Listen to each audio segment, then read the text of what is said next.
आदिनाथ, राजा आदिनाथ दरबार में बैठे हैं। सौधर्मेंद्र को चिंता है, भगवान की 83 लाख पूर्व की आयु बीत गई, अभी तक वैराग्य नहीं हुआ। किसको चिंता हो रही? सौधर्मेंद्र को। चतुर्थ काल के प्रथम तीर्थंकर इन्हें दीक्षा लेकर केवल ज्ञान प्राप्त करके जिन धर्म का प्रवर्तन करना है, और आप तो अभी तक राज्य में लीन हैं, कैसे होगा? अब अधिज्ञान लगाया कि वैराग्य का कारण क्या है। पता चला कि नीलांजना का नृत्य वैराग्य का कारण है। उपस्थित कर दी वो नीलांजना जिसकी आयु कुछ समय की शेष रह गई थी। नृत्य करते करते उसका शरीर विलीन हो गया।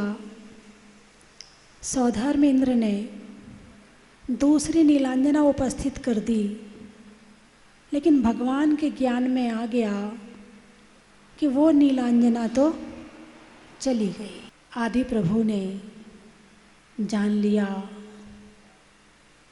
ये संसार क्षण भंगुर है। नृत्य करते करते मृत्यु हो गई, पूरा नृत्य भी नहीं हो पाया, मृत्यु ने इतना समय भी नहीं दिया। अरे नृत्य तो करने देता पूरा, फिर मर जाती।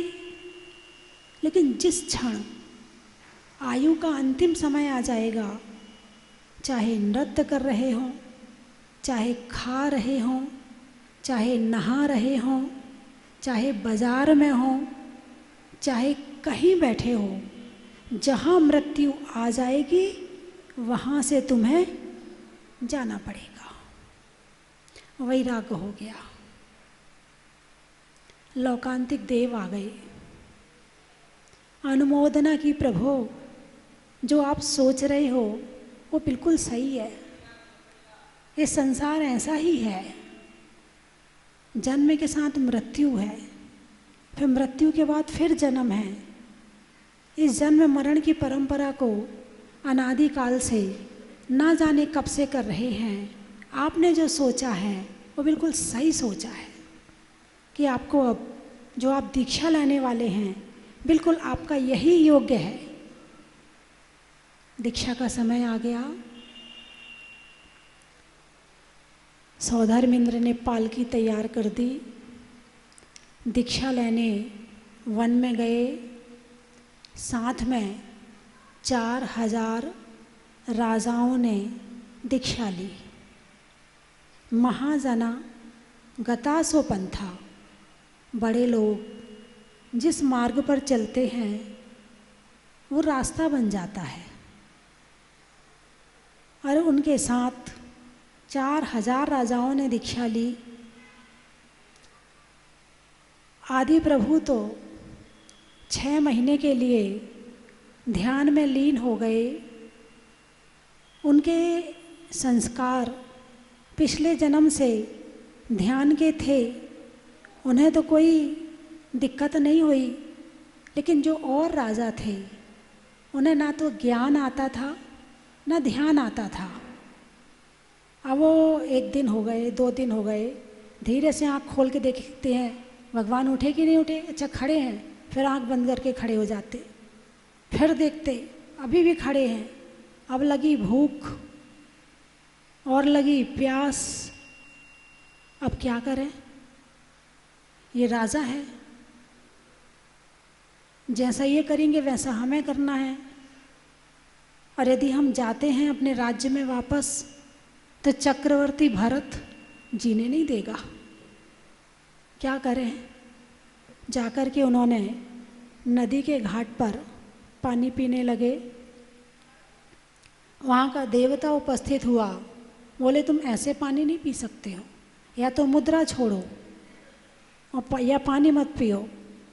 तो किसी ने पत्ते लपेट लिए, किसी ने कुछ कर लिया, किसी ने कुछ कर लिया, और सब ने दीक्षा छोड़ के अपने हिसाब से सब जीने लगे। 6 महीने बाद प्रभु उठे, आहार के लिए निकले। उन्हें तो ज्ञान था कि आहार कैसे लिया जाता है, कैसे नवधा भक्ति करी जाती है, कैसे कि मुनिचर्या करी जाती है। उन्हें तो ज्ञान था, मगर श्रावकों को ज्ञान नहीं था, क्योंकि प्रथम मुनि थे, प्रथम तीर्थंकर थे, और आहार की परंपरा पहले नहीं थी।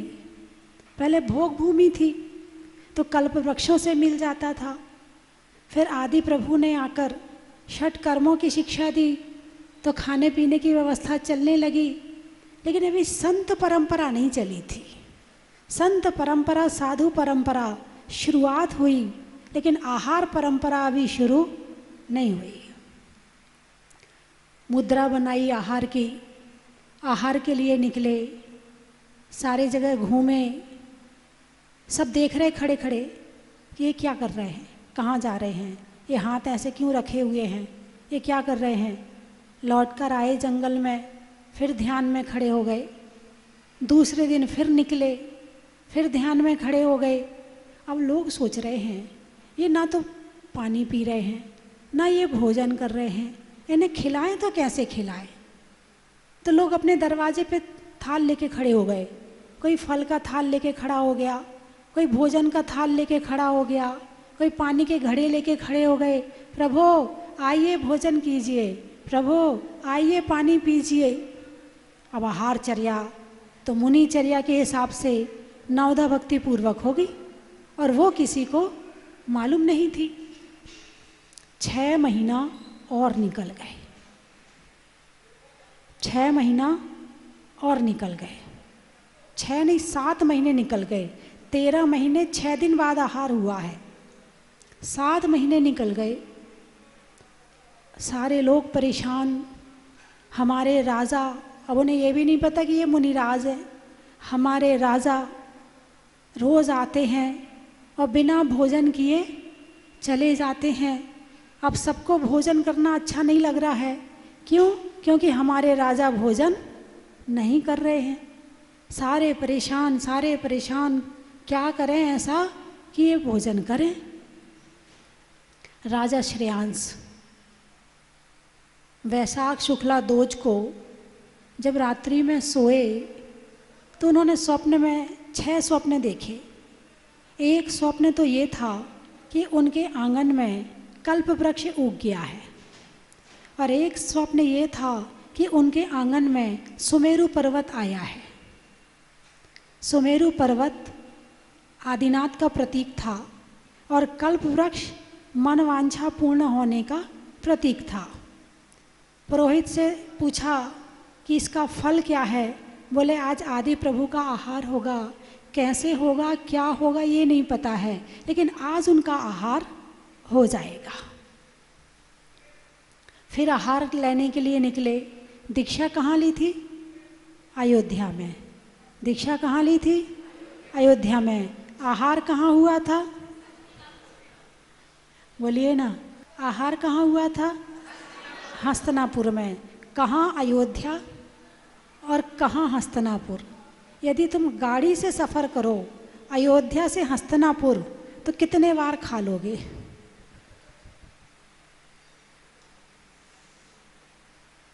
अयोध्या से हस्तिनापुर तक सफ़र में आप कितने बार खा लोगे? और जिस समय खाली रहते उस समय और ज़्यादा खाते हैं। जो तुम्हारी बाहर वाली गाड़ी होती है जब चलती है तो खाती है, खड़ी होती है तो डीजल नहीं खाती है, लेकिन तुम्हारी गाड़ी खड़ी होती तो ज़्यादा खाती है। खाली होते तो क्या करें? बस पकौड़ी ले आओ, कचौड़ी ले आओ, ज़रा शरबत बना के ले आओ, ज़रा शिकंजी ले आओ, जरा आइसक्रीम ले आओ। हर घंटे में तुम्हारा शुरू रहता है, काम में लगे रहोगे तो कम से कम मुंह भी बंद रहेगा। भगवान आदिनाथ आहार के लिए एक दिन में नहीं पहुँचे, विहार करते करते करते करते करते करते वहाँ तक पहुँचे। राजा श्रेयांश वहाँ का राजा अब इंतज़ार कर रहा है घर के बाहर खड़े होके कि प्रभु आदिनाथ आने वाले हैं, ज़रूर आएंगे। आज मैंने स्वप्न देखा है, उसका फल मुझे ज़रूर मिलेगा। 6 महीने तक आहार नहीं मिला। 6 महीने तो लिया नहीं, और 6 महीना 7 महीना मिला नहीं। क्यों नहीं मिला? कारण? अरे बोलिए ना। आहार विधि नहीं जानते थे। अच्छा, जो देवता गर्भ में आने के पहले 6 महीना पहले रत्नों की बारिश कर रहे थे, जो देवता 9 महीने तक रत्नों की बारिश की, जिन देवता ने गर्भ कल्याणक मनाया, जिन देवताओं ने जन्म कल्याणक मनाया, जिन देवताओं ने तप कल्याणक मनाया, तो क्या वो देवता किसी को सपना नहीं दे सकते थे? क्या वो आकर नहीं बता सकते थे? क्योंकि देवता तो विदेह क्षेत्र भी जाते हैं, उन्हें तो आहारचर्या का पता ही होता है, वो सब जगह जाते हैं, वो जानते हैं कि भाई क्या होती है मुनिचर्या, तो वो ना बता देते? अरे बोलिए ना, बता सकते थे ना, फिर क्यों नहीं बताया? अच्छा, अब एक बहन जी बोल रही है अंतराय कर्म था। कौन सा कर्म था? अंतराय। उनने ऐसा कौन सा कर्म बंधन किया था कि जिस कारण से उन्हें आहार लेने निकल रहे हैं मगर आहार नहीं मिल रहा है? ऐसा कौन सा उन्होंने काम कर लिया? वो तो तीर्थंकर थे, उनसे गलती तो हो ही नहीं सकती है। फिर ऐसा क्या हुआ कि फिर उन्हें इतने दिन तक आहार नहीं मिला? जब कल्प वृक्ष विलीन होने लगे और असी मसी कृषि की शिक्षा दी, तो जब खेती की शिक्षा दी थी तो उस समय पर वो जो बैल आगे लगाकर और वो ज़मीन जोतते हैं, है ना, ज़मीन जोतते हैं, तो जब वो ज़मीन जोतते थे तो या तो फसल भी खा जाते थे और साथ में जो दाने वाने होते थे वो भी खा जाते थे। फिर गए महाराज के पास, महाराज आपने कहा था इन बैलों से ज़मीन का काम करवाना, ये तो फसल ही खा गए हमारी और ये तो दाना खा गए हमारे, हम काम कैसे करवाएं इनसे? बोले जिस समय काम करवाओ तो इनके बैलों मुंह पर मूसिका बांध दिया करो। बता दिया, वो लोग चले गए। अब मूसिका बांधने के लिए तो कह दिया, खोलने के लिए नहीं कहा था। और उस समय के लोग इतने सीधे थे, इतने सीधे थे कि जो कह दिया बस वो ही मानना है। यानी कि भगवान आदिनाथ के समय में प्रतिक्रमण करना जरूरी था मुनियों को, और भगवान महावीर के समय प्रतिक्रमण करना जरूरी था मुनियों को। मालूम है क्यों? क्योंकि भगवान आदिनाथ के समय के मुनि इतने सीधे होते थे कि उनकी गलती सीधेपन में हो जाती थी, और भगवान महावीर के समय के मुनिराज काल का प्रभाव बढ़ता गया तो टेढ़ापन शुरू हो गया, तो उनके द्वारा गलती होती थी, इसलिए उन्हें ज़रूरी था। आप लोग प्रतिक्रमण करते हैं नहीं करते हैं? 2-4 लोग की आ रहे कि हाँ करते हैं। आप अपनी बोलो, सबकी नहीं, है ना? हाँ, कितने हाथ उठा लो। अच्छा, मैं देख लूँगी कितने लोग करते हैं। अच्छा, मतलब जो लोग करते हैं उनसे गलती होती, और जो लोग नहीं करते उनसे गलतियां होती नहीं है, इसीलिए प्रतिक्रमण नहीं करते। अरे बोलिए ना, आप लोगों से दिन भर में कोई गलती नहीं होती है, प्रतिक्रमण क्यों करना चाहिए?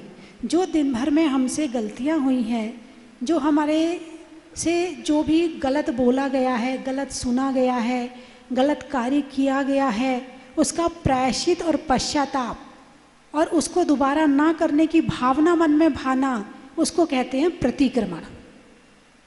तो प्रतिक्रमण करने से क्या होता है? तो जैसे यदि खून का धब्बा साड़ी में लग जाए, कपड़े में लग जाए, तो उसे धोते हैं तो वो साफ हो जाता, साफ तो हो जाता, पूरा नहीं होता है। ऐसे ही प्रतिक्रमण करने से बहुत सारे पाप हमारे साफ हो जाते हैं। ये उनने पहले किसी और से पूछा होता है। हाँ, यदि हमने उसका उत्तर दे दिया तो दूसरा बम वहाँ से आएगा। वो महाराज जी आए थे ना, वो तो ऐसा कह रहे थे, आप ऐसा कह रही हो, तो मैं उनकी सुनती रहती, तुम ही बोलते रहो। मुझे पता है तुम बोलने में एक्सपर्ट हो, सुनने में एक्सपर्ट नहीं हो, और जिसे सुनना नहीं आता है वो अपने जीवन में कुछ सीख ही नहीं सकता है। जिसे मौन रहना नहीं आता है वो अपने जीवन में कुछ सीख ही नहीं सकता है। तो प्रतिक्रमण, आज अक्षय तृतीया का दिन है, बात चल रही थी वो महिला की, तो मेरे मन में जो विचार आया वो मैं आपको बता दूं। मैंने कहा बचपन से लेके अभी तक कितने कर्म किए हैं, कितने पाप किए हैं, कितनी कषाय करी है। अब कहीं ना कहीं से तो निकलेगा, कभी शरीर से निकलेगा, कभी धन से निकलेगा, कभी मकान से निकलेगा, कभी परिवार से निकलेगा, कहीं ना कहीं से कर्म तो उदय में आएगा ना, और वो अपना फल देके जाएगा। वो कौन से रास्ते से जा रहा है वो बात अलग है। ना प्रतिक्रमण करते हैं, ना प्रायश्चित करते हैं, ना पश्चाताप करते हैं, बस कर्म करते चले जाते हैं। कर्म इकट्ठे करके ढेर बना लेते हैं, उसे अलग तो करते नहीं हैं। इसीलिए प्रतिक्रमण और प्रायश्चित रोज करना चाहिए। रोज की रोज सफाई कर दो। क्या जैसे तुम अपने घर में कचरा इकट्ठा नहीं करते ना, ऐसे आत्मा में जो कर्म लगे ना उन्हें भी इकट्ठा मत करो।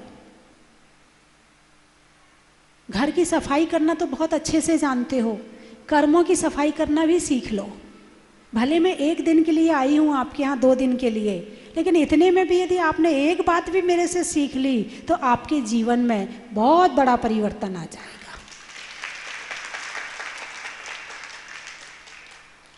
दुख आया है, कारण ढूंढो क्यों आया है। किसी ने दिया है, क्या कोई मुझे दुख दे सकता है? यदि कोई किसी को दुख दे सकता तो हमारे भगवान सबसे पहले दुखी रहते। क्यों? जिनका काम बन गया वो तो भगवान बहुत अच्छा, और जिनका काम नहीं बना तो शिकायत करता है, तो भगवान दुखी रहते कि नहीं रहते? लेकिन भगवान दुखी नहीं होते तुमसे। क्यों? सामने वाले में दुखी करने की ताकत ही नहीं है। हम दुख उनसे लेते हैं। क्या हम दुख उनसे लेते हैं? हम लेना चाहें तो लें और नहीं लेना चाहें तो नहीं लें, वो हमारे ऊपर है।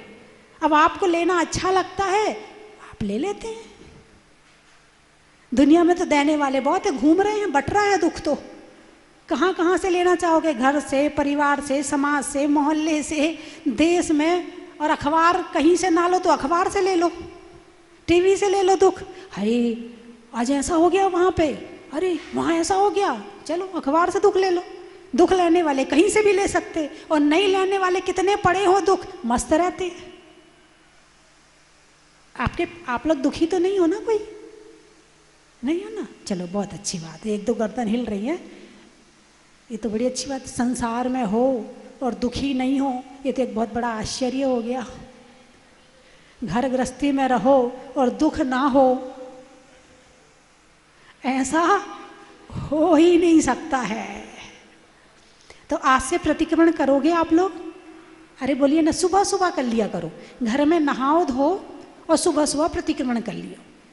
सुबह नहीं कर पाते हो, वैसे तो रात भर में जो गलतियां हुई उसका प्रतिक्रमण सुबह करो, और दिन भर में जो गलतियां हुई हैं उसका प्रतिक्रमण शाम को करो। करना तो दिन में 2 बार चाहिए। अब आप तो 2 बार कौन कौन कर सकता है वो हाथ उठा ले, जो 2 बार कर सकते हैं, सुबह और शाम दोनों टाइम। मतलब रात भर की कर्मों की सफाई सुबह कर ली और दिन भर के पाप कर्मों की सफाई शाम को कर ली। इतना टाइम तो निकाल ही सकते हो ना। घर की झाड़ू लगाने में कितनी देर लगती है? आधा घंटा, पौन घंटा तो लग ही जाता है ना। ये प्रतिक्रमण तुम्हारा 10 मिनट में हो जाएगा। हर जिनवाणी में होता है। आप कोई जिनवाणी ले लेना, हर जिनवाणी में होता है। आपके घर में रखी जिनवाणी उसमें भी होता है, और मुश्किल से 10 मिनट लगेंगे, 15 मिनट, ज़्यादा नहीं लगेगा। आपकी घर की सफाई से कम टाइम लगेगा। तो कितने लोग 2 बार कर लेंगे? बहुत बढ़िया। एक बार कौन कौन कर लेगा? प्रतिक्रमण दिन में एक बार, मेरे लिए नहीं, अपने लिए। अच्छे से उठाइए हाथ, कौन कौन अपने लिए करेगा? जो अपने लिए करेगा वो हाथ उठाए। तो आदि प्रभु ने ये तो कह दिया कि मुसीका लगा देना, खोलने की बात नहीं कही। लोग आए बोले आपने कहा था मुसीका लगा देना, अब वो तो गिर गए, वो तो खड़े नहीं हो रहे, बैल तो 2 दिन हो गए, वो तो उठ ही नहीं रहे हैं। बोले ऐसा करना, मुसीका खोल देना जब तुम्हारा काम हो जाए तो। उतने समय में जो कर्म बंध हुआ था वो यहाँ 7 महीने तक आहार नहीं मिला, और जो कर्म था देवता को भी ये मन में नहीं आई कि हम जरा जाके तो बता दें सही कि मुनिचर्या कैसी होती है। देवता भी एक जगह खड़े रहे, देखते रहे कि हो क्या रहा है, उनके विचार भी नहीं आया कि हम समझा दें, क्योंकि कर्म का उदय किसका था? आदि प्रभु का था। कर्म किसी को छोड़ता नहीं है, चाहे तीर्थंकर क्यों ना हो। कर्म सबका हिसाब बराबर करता है। मेरा हिसाब पहले करो, फिर आगे जाने दूंगा। और फिर राजा श्रेयांश के आंगन में जाके प्रभु खड़े हुए। राजा श्रेयांश ने अपना सिर प्रभु के चरणों में रख दिया। उनकी तो जो पुरानी पिक्चर थी, उनकी जो पुरानी स्मृति थी, जो पूर्व जन्म में 9 भाव पहले उन्होंने आहार दिया था। कितने भाव पहले? अच्छे अच्छे काम करते रहना, पता नहीं कौन से जन्म में आज काम आ जाए, इसलिए अच्छे अच्छे काम करते रहना। 9 भाव पहले आहार दिया था, और वो सारी विधि दिमाग में आ गई, बिल्कुल रील की तरह चल गई कि कैसे पड़गाहन किया जाता है, कैसे शुद्धि बोली जाती है, कैसे परिक्रमा लगाई जाती है, कैसे पूजा करी जाती है, कैसे अंदर ले जाया जाता है, कैसे उच्चासन बिठाया जाता है। सारी विधि उनके दिमाग में आ गई, और फटाफट दूर जाके खड़े हुए, पड़गाहन किया, और भगवान का उस दिन आहार हुआ, और आहार इक्षुरस का हुआ।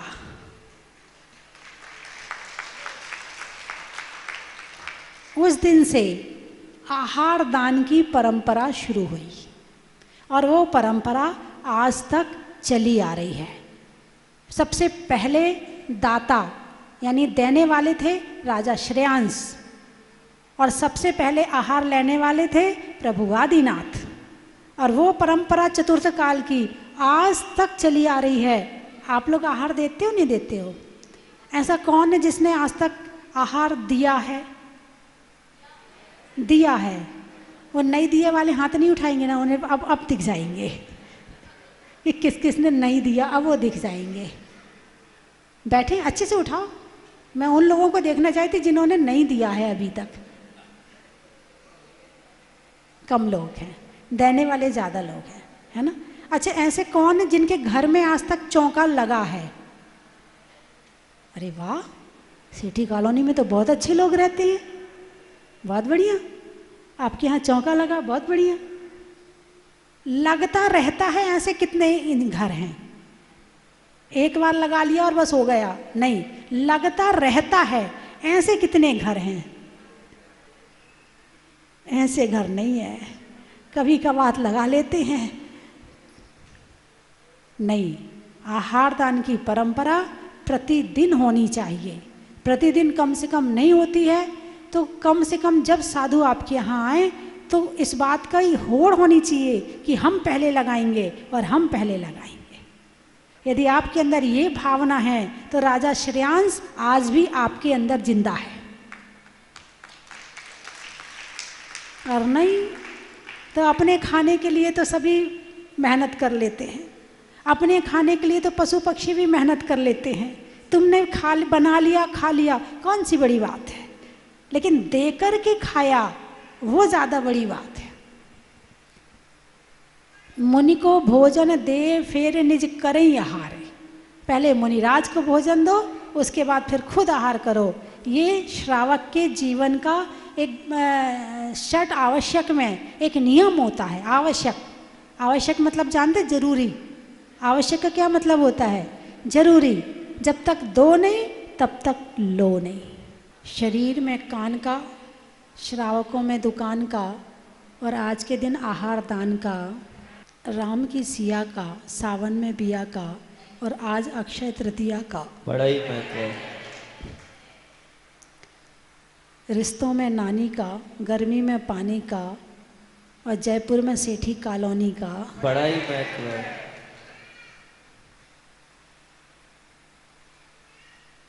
पीने में क्षीर का, होने में धीर का, और सेठी कॉलोनी के महावीर का। बड़ा ही महत्व है। बहुओं में सास का, लेने में सांस का, और सेठी कॉलोनी में आर्यका सृष्टि भूषण जी के चातुर्मास का। बड़ा ही महत्व था। एक और हो जाएगा, क्या दिक्कत है? सृष्टि भूषण माता जी का एक चतुर्मास और हो जाएगा। एक सही लगता है ना, सृष्टि स्वस्ति किसी का भी हो जाएगा। पानी में गागर का, वृक्षों में आकर का, और पंच कल्याणक सेठी कॉलोनी में आचार्य ज्ञान सागर का। बड़ा ही महत्व है।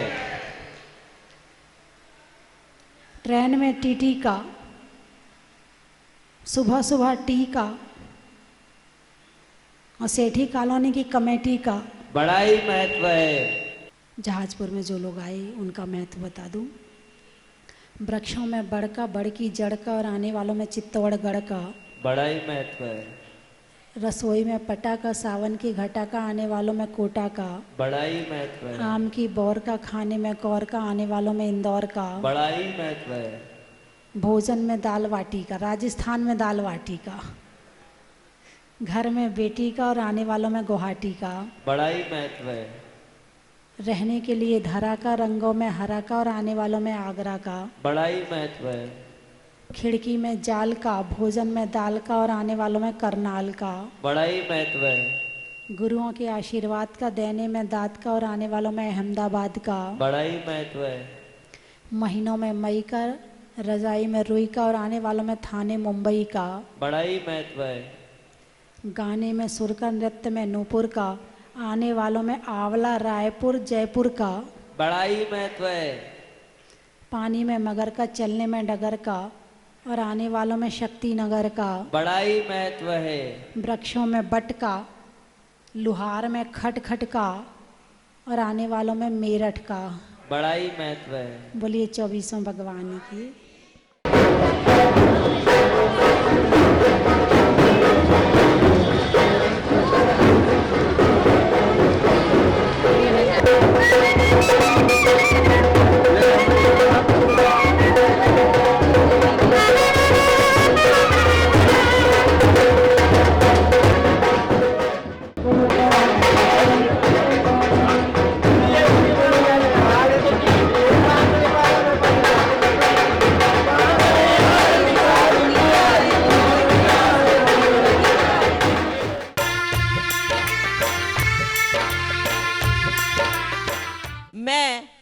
माता जी से दो बात कहना चाहती हूँ। मुझे 2 मिनट का समय दिया गया है।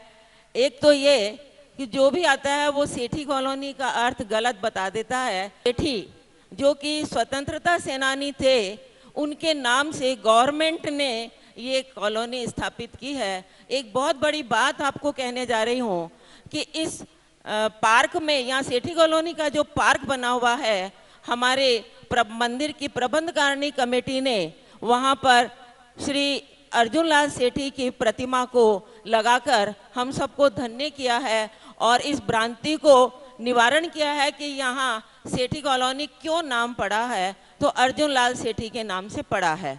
दूसरी बात एक और कहना चाहती हूँ माता जी कि यहाँ पर सन्मति पुस्तकालय है यहाँ पर, और कॉलोनी में कहीं पर भी आप जाएंगे पुस्तकालय नहीं है।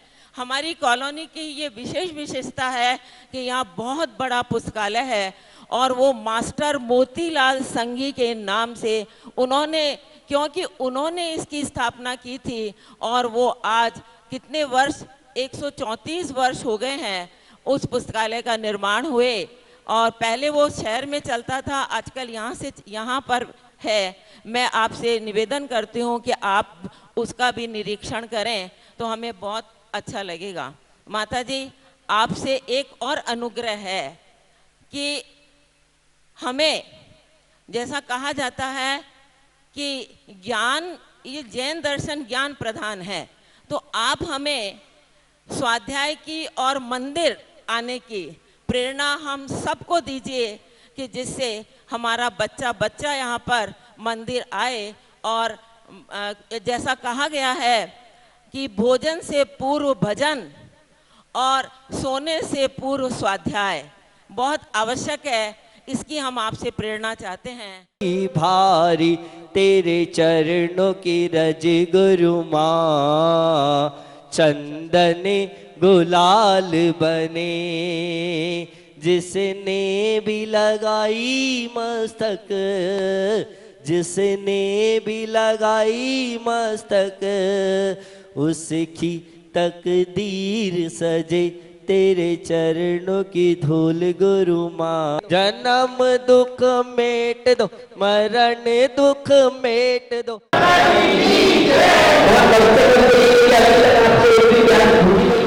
से आ रहे हैं, जब मंदिर वहाँ पे स्थापित था, मूर्ति वहाँ पर स्थापित थी, तब से हम लोग यहाँ आ रहे हैं। तो ये माता जी के सानिध्य में यहाँ पे बहुत आगे ही बढ़ता गया है सब कुछ भगवान के आशीर्वाद से। और हम हर साल यहाँ पर आते हैं, हर साल हमारा जनवरी या फरवरी में होता है जब हमारा जन्मदिन होता है, तो हर साल ही हम लोग आते हैं। इस बार हमारी एनिवर्सरी है, तो हम बर्थडे पे आने वाले थे, पर कुछ ऐसा हुआ कि हम नहीं आ पाए इसी साल में। कल एनिवर्सरी थी हमारी, तो हमारा इस बार ऐसा योग हुआ कि हमारी एनिवर्सरी पे हमें यहाँ पे लाभ मिला और भगवान के प्रथम अभिषेक का मौका मिला। तो ये है कि हम लोग को हमेशा भावना बात है कि हम साल में एक बार तो हम यहाँ पर आए हैं और हम आ ही रहे हैं और आगे भी हम आते ही रहेंगे। जितनी बार आ सकूं आऊं, आके बहुत बढ़िया लगा। आखा दीप पे मेरा जन्मदिन भी है और एक बार और आए थे हम लोग जब शनि अमावस्या भी थी और मेरा जन्मदिन भी था, तब भी अभिषेक का सौभाग्य मिला था और आज भी मिला। यहाँ आके बहुत अच्छा लगता है, मन को बहुत शांति मिलती है, मूर्ति के दर्शन होते, मतलब ऐसा लगता है कि जैसे जीवंत है ये मूर्ति, और उसका दर्शन करके बहुत ही अच्छा लगता है। और ये हमारा सौभाग्य है कि हम लोग यहाँ पर आज के दिन आ पाए और प्रभु ने हमको बुलाया, बहुत अच्छा लगा यहाँ पे आके। ये प्रोग्राम हमारा कल शाम को ही बना, बाकी ऐसा कोई था ही नहीं, बस भगवान का बुलावा था जो आज हमें शांति धारा करनी थी। यहाँ यात्रा करते करते पहुँचे हैं। हालांकि मेरी मम्मी को और मेरी सासू माँ को बहुत इच्छा थी कि मैं जहाजपुर जाऊँ उनके साथ, बट इस बार वो हम नहीं आ पाए हैं, पर अगली बार श्योर मैं सपरिवार आने की कोशिश करूँ। मन एकदम शांत हो गया है और रिलैक्स फील कर रहा हूँ मैं। जो बेचैनी है वो, मतलब कल तक जो भी बेचैनी थी वो आज लग ही नहीं रही है।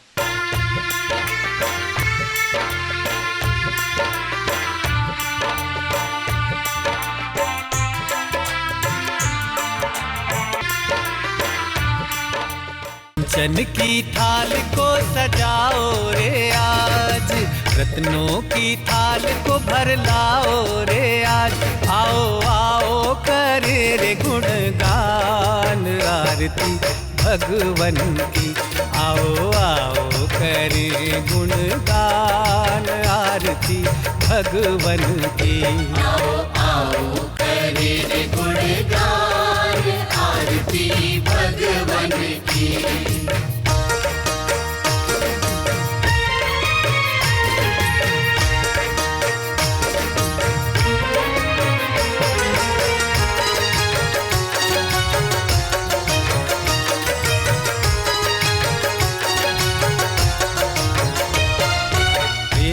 सुमित्र के राज दुलारे, माँ पद्मा जी के नैनों के तारे। पिता सुमित्र के राज दुलारे, माँ पद्मा जी के नैनों के तारे। राजगृही में जन्म लियो आ। परम विदुषी लेखिका गणिनी आरिका रत्न श्री 105 स्वस्ति भूषण माता जी, जिन्होंने मात्र 20 वर्ष में 100 से भी अधिक किताबें लिखकर जैन समाज को अनूठा योगदान दिया है। बड़े बड़े विधान जैसे कल्पद्रुम महामंडल विधान, सिद्ध चक्र महामंडल विधान, इंद्रध्वज महामंडल विधान एवं विशेष जिनपद, पूजांजलि आदि महत्वपूर्ण साहित्य बहुत ही सरस, सरल व सुबोध शैली में लिखे हैं, जिसमें गद्य एवं पद्य साहित्य भी समाहित है। इन महान साहित्यों को पढ़कर आप भी अपने ज्ञान का विकास कर सकते हैं। साहित्य प्राप्त करने हेतु आज ही संपर्क करें। संपर्क सूत्र 7906062500 98683456768।